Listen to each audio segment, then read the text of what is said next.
내가 아는 한 가지라는 제목으로 말씀 전하겠습니다.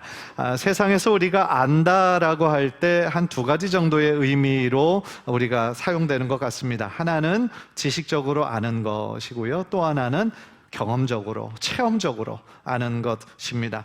최근에 한 한국 영화가 오래간만에 1,000만 관객을 넘었다라고 뉴스에 나오더라고요. 그런데 이 중에는 저처럼 그냥 뉴스로 들어서 아는 분이 계세요. 그러니까 어떤 영화고 이 역사 단종이라는 그런 역사를 다루고 있구나, 그리고 배우는 누가 나왔구나, 이거를 그냥 들어서 아는 사람도 계시지만 실제로 그 영화를 보고 감동을 받으신 분들도 계실 겁니다. 두 사람이 다 그 영화에 대해서 안다고 얘기하지만 그 안다라고 하는 것이 같을 수가 없어요. 전혀 다르죠. 신앙도 마찬가지입니다. 어떤 분은 교회를 오래 다니셨어요. 하나님에 대해서 많이 들었습니다. 그런데 정작 하나님을 인격적으로 만나지 못한 분이 있을 수 있어요. 하나님에 대해서는 많이 들었지만 하나님을 경험하지 못한 거죠. 반대로 어떤 사람은요, 성경에 대해 지식은 많지 않습니다. 예수 믿은 지 얼마 되지 않았어요.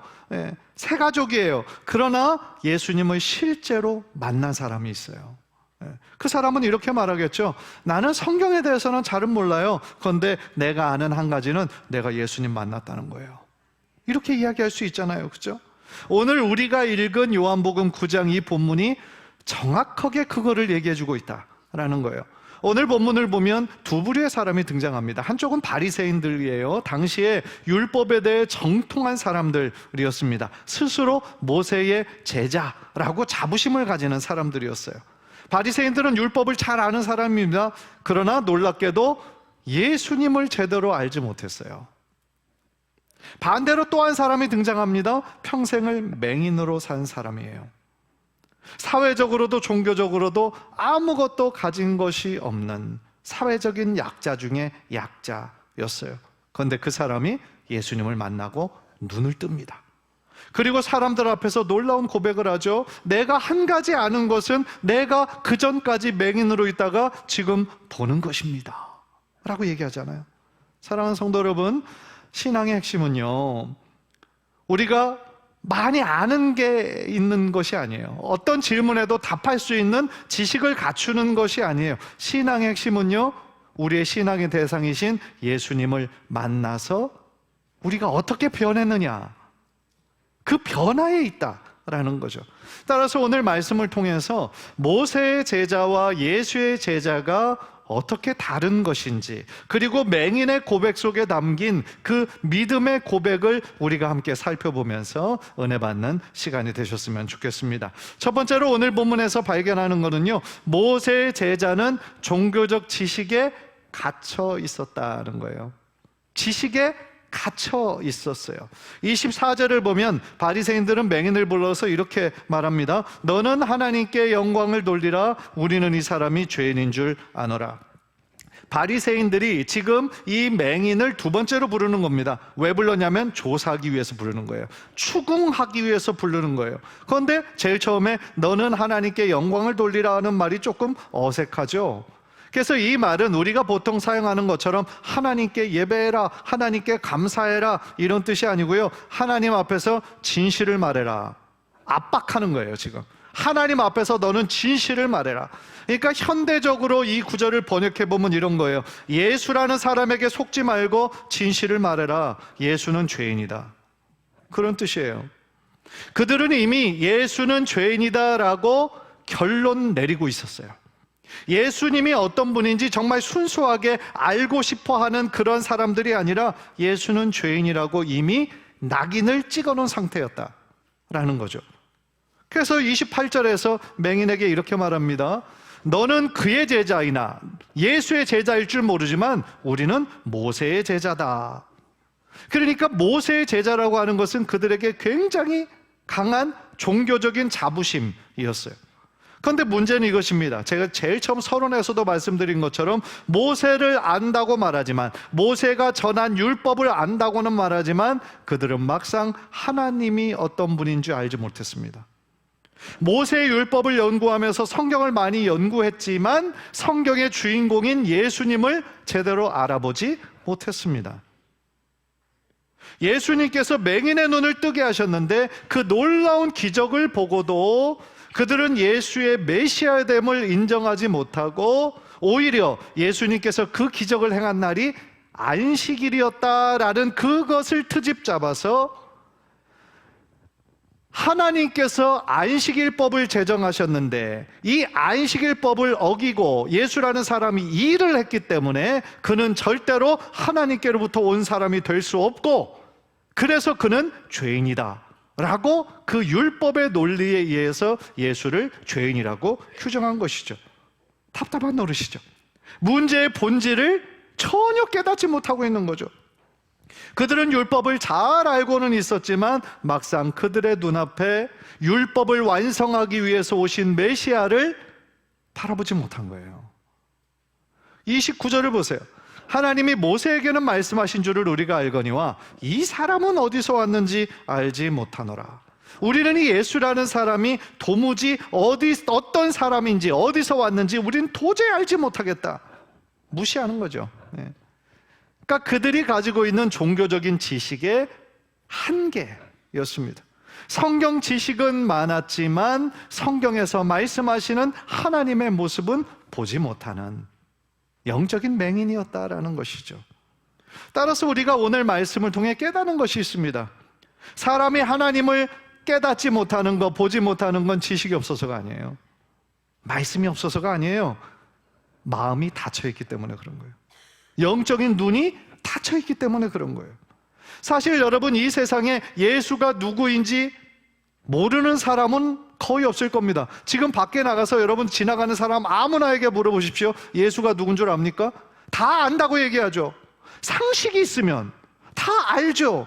그러나 그 알고 있는 것이 그들을 믿게 하는 믿음으로 나아가지는 못하게 합니다. 그렇죠? 지식은 있지만 그 예수가 나의 구원자임을 믿는 믿음으로는 나아가지 못하는 사람들이 많이 있는 것이죠. 육체의 눈은 뜨고 있으나 영적으로는 맹인에 불과한 것이죠. 그래서 예수님은 9장 39절에서 이렇게 말씀하십니다. 나는 보지 못하는 자들은 보게 하고 보는 자들은 맹인이 되게 하려 함이라 하시니, 약간 아리송한 말씀을 하시죠. 무슨 뜻입니까?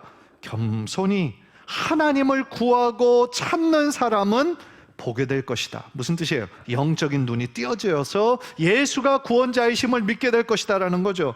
그런데 스스로 잘 안다고 바리새인들처럼 자부했던 사람들은 더 보지 못하게 될 것이다 라고 경고하시는 거죠. 실제로 날 때부터 맹인되었던 사람은요, 기적적으로 눈을 떴습니다.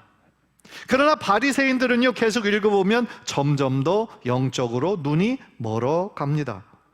맹인의 믿음은 점점 더 성장하는 반면에 바리새인들은 반대로 가는 거죠. 명백한 하나님께서 이루신 기적을 보고도 부정하고 있는 것이죠. 창세 이후로 맹인으로 태어난 자가 눈을 뜬 역사가 하나도 없었음에도 불구하고 그 기적을 이루신 예수님을 하나님의 아들로 보지 못하고 끝내 거부하면서 예수는 죄인이다. 왜? 모세 율법을 어겼으니까. 그렇게 어거지를 쓰고 있는 거죠. 영적인 맹인인 거죠. 사랑하는 성도 여러분, 한번 생각해 보십시오. 지금 성경 지식이 많은 바리새인과 이 맹인, 눈을 뜬 맹인 중에서 누가 과연 맹인입니까? 또한 오늘 말씀은 우리들에게도 진지하게 도전하고 있는 거죠. 나에게는 영적인 눈이 있습니까? 여러분 스스로 질문해 보십시오. 나는 영적인 눈이 있는가? 나는 정말 하나님의 살아계시고 역사하심을 바라보는 눈이 있는가? 하나님이 지금도 나의 기도를 들으시고 일하시고 계심을 나는 정말 보고 있는가? 생각해 보시라는 거죠. 두 번째로 오늘 본문을 통해 발견하는 것은요, 예수의 제자는 하나님을 경험한 사람이다 라는 거예요. 따라해 봅시다. 예수의 제자는 하나님을 경험한 사람이다. 25절을 보면요, 맹인은 바리새인의 그 질문에 매우 놀라운 말을 합니다. 그가 죄인인지 내가 알지 못하겠습니다. 그 예수라는 사람이 죄인인지 아닌지 나는 그것까지는 모르겠습니다. 그런데 내가 아는 한 가지가 있습니다. 내가 맹인으로 있다가 지금 보는 이것입니다. 어떻게 보면 단순한 말이잖아요. 그런데 굉장히 강력한 신앙의 고백이에요. 맹인은 바리새인들처럼 율법에 정통한 사람도 아니었고 종교적인 토론에 익숙한 사람도 아니었죠. 그러니까 바리새인들이 불러서 그 논쟁에 그 추궁하니까 당연히 위축될 법한데 이 사람은 위축되지 않는 거예요. 당시 사실은 이 맹인의 위치는요, 사회적인 위치는 굉장히 사회적인 약자일 뿐만 아니라 종교적으로도 배척받는 사람이었어요. 그 이유가 뭔지 압니까? 단순히 장애가 있는 장애인으로 여긴 것이 아니라 죄의 결과 때문에 저렇게 된 거야 라고 사람들은 다 그렇게 알고 있었던 거예요. 아니, 보지 못하는 것만 해도 억울한데 당시에 많은 사람들이 그가 보지 못하는 이유가 하나님이 저주한 거야. 너는 알지 못하지만 네 안에 이런 죄가 있는 거야. 혹은 네 부모로부터 그 죄를 물려받은 거야. 죄값을 받고 있는 거야. 사람들은 그렇게 손가락질했다라는 거죠. 그러니까 이 맹인은요, 평생을 주변부에서 살았어요. 사람들의 따가운 시선과 편견 속에서 무엇보다도 어둠 속에서 살았던 것이죠. 그런데 어느 날 예수님을 만나요. 그리고 그의 인생이 완전히 바뀌게 됩니다. 어둠 속에만 살던 사람이 빛을 보게 돼요. 세상을 전혀 보지 못하던 사람이 세상이 얼마나 아름다운지를 보게 돼요. 소망 없이 낙심하며 힘없이 살던 사람이 새로운 삶을 얻게 돼요.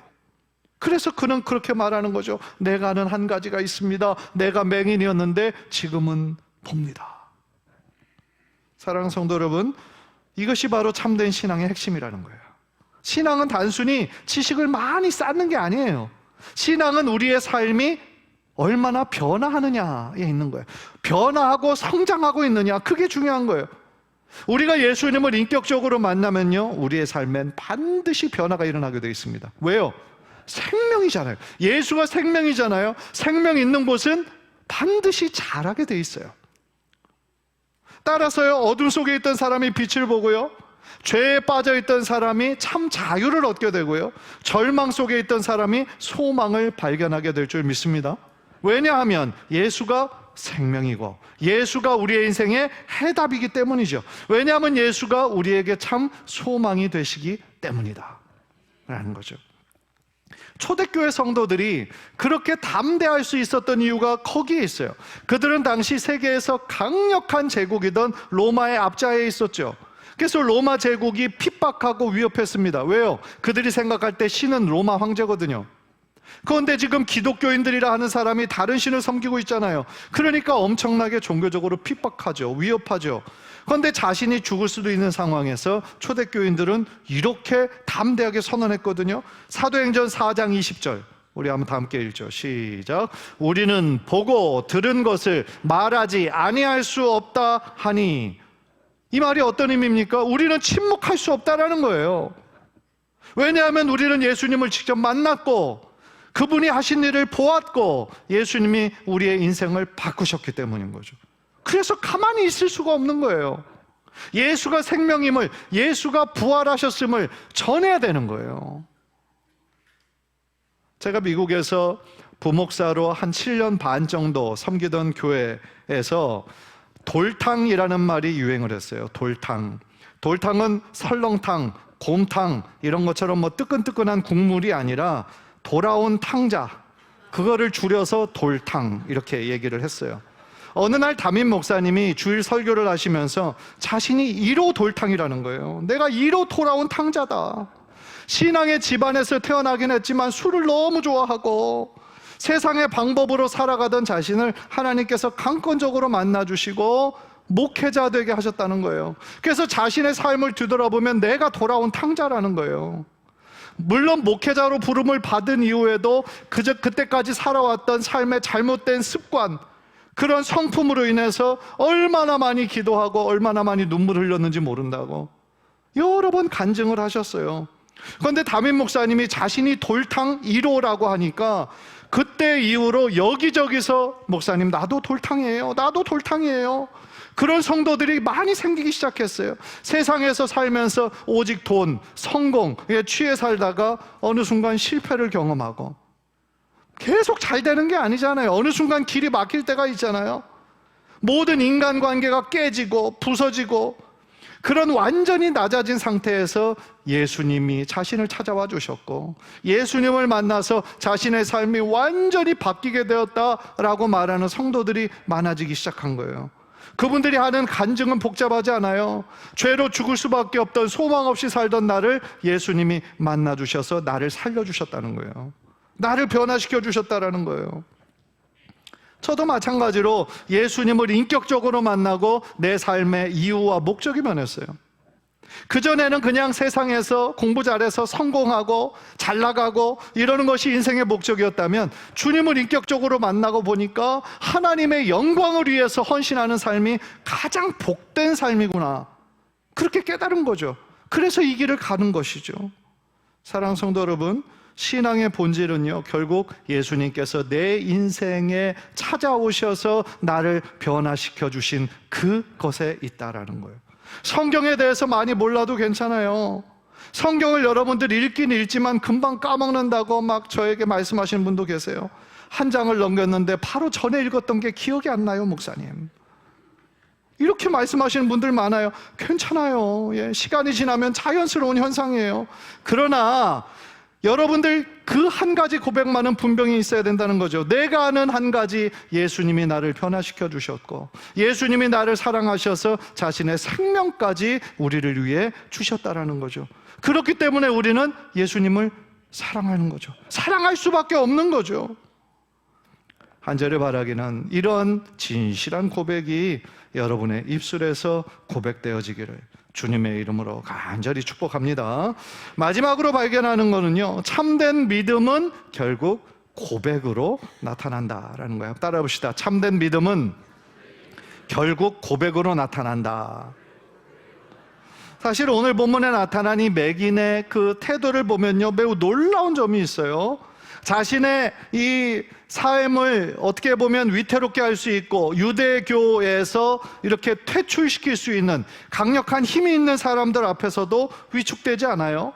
오히려 그는 이렇게 말합니다. 30절 보니까 이상하다. 이 사람이 내 눈을 뜨게 하였으되 당신들은 그가 어디서 왔는지 알지 못하는도다. 이 예수라는 사람이 내 눈을 뜨게 한 기적을 베푼 사람인데 왜 당신들은 그 사람이 어디서 왔는지 모른다고 얘기합니까? 약간 비꼬는 거죠. 네. 그러면서 더 놀라운 말을 합니다. 32절 33절 보니까 창세 이후로 맹인으로 난 자의 눈을 뜨게 하였다 함을 내가 듣지 못하였는데 이 사람이 하나님께로부터 오지 아니하였으면 아무 일도 할 수 없으리이다. 율법에 대해 지식은 하나도 없어요. 그러나 그의 고백은 정확한 거죠. 아니, 내가 지금까지 살면서 들어본 게 창세 이후로 날 때부터 맹인된 사람, 눈을 뜨게 한 사람이 있었냐? 한 사람도 없었지 않냐? 그런데 이 일을 누가 할 수 있겠냐? 하나님이 보내신 사람 아니면 어떻게 이 일을 행하겠느냐? 그러니까 이 예수라는 사람은 하나님이 보내신 분이다.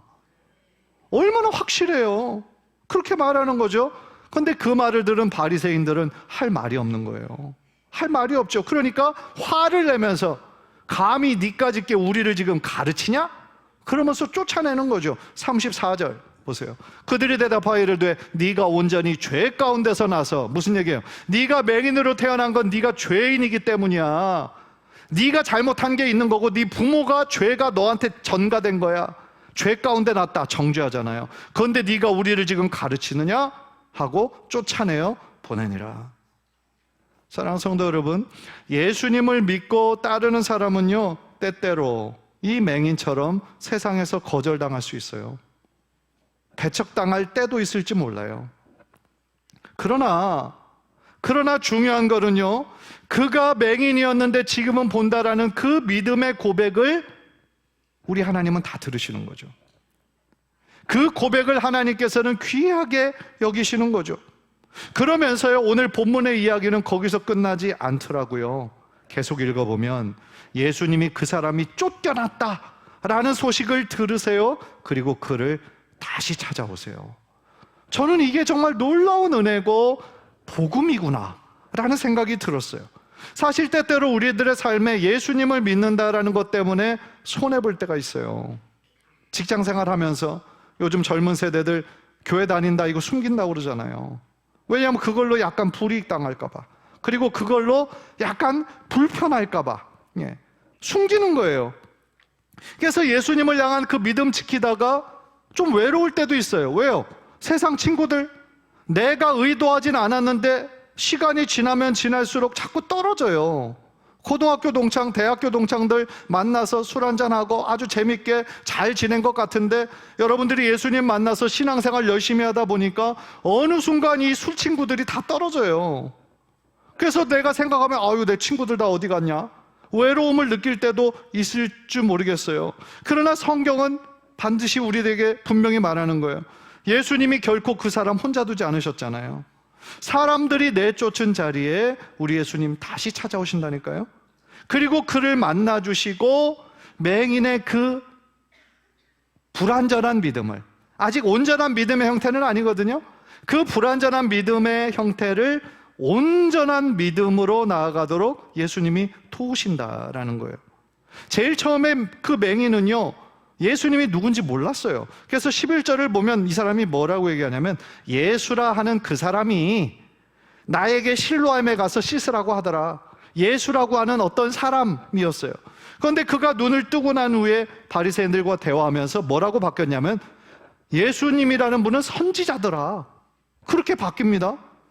예수라 하는 한 사람에서 선지자로 바뀐 거예요.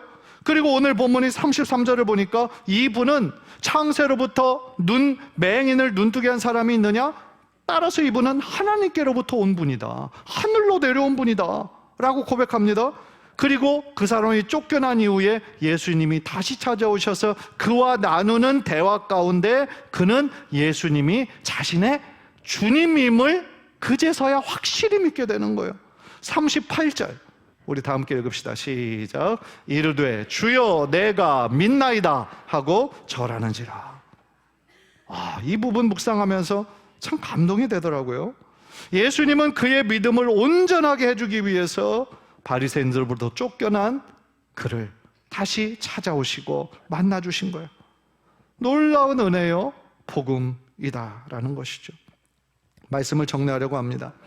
오늘 본문에는 두 종류의 사람이 등장하는 거예요. 모세의 제자라고 말하지만 실상은 하나님을 만나지 못한 사람, 또 한쪽은 날 때부터 맹인이었어요. 성경 지식은 없었어요. 그러나 예수님을 만나서 눈을 뜬 사람, 이렇게 있었던 거죠. 이 둘의 차이는 무엇입니까? 지식이 많이 있느냐 없느냐, 그게 아니에요. 예수님을 인격적으로 만난 경험이 있느냐 없느냐, 지식으로만 알고 있느냐 체험적으로 알고 있느냐, 이 차이인 거죠. 맹인의 신앙은요, 복잡하지 않아요. 단순한 거예요. 내가 아는 한 가지가 있어요. 내가 그전에는 맹인이었는데 지금은 봅니다. 그렇다면 오늘 우리에게 중요한 질문이 있는 거예요. 나는 모세의 제자와 같은 그런 종교인입니까? 아니면 맹인과 같은 신앙인입니까? 종교인과 신앙인은 다르죠. 따라서요, 참 신앙은요, 많은 질문들에 바로바로 대답할 수 있는 그 실력, 지식을 꼭 갖추고 있어야 되는 게 아니에요. 그러나 한 가지는 분명히 우리가 말할 수 있어야 된다라는 거죠. 예수님이 내 인생을 바꾸셨어요. 예수님이 나를 만나주셔서 내 인생에 새로운 목적이 생겼어요. 그러한 고백이 우리들에게 있을 때 하나님께서는 우리의 고백을 들으시고 우리의 인생 가운데 적극적으로 개입하여 주셔서 늘 우리와 동행해 주실 줄 믿습니다. 간절히 바라기는 이러한 믿음의 고백이 저와 여러분의 삶 가운데 더욱더 확실하게 드러나서 하나님의 기쁨이 되고 더 나아가 예수 그리스도의 온전한 제자가 되는 우리 귀한 성도님들 되시기를 주님의 이름으로 간절히 축복합니다. 기도하겠습니다.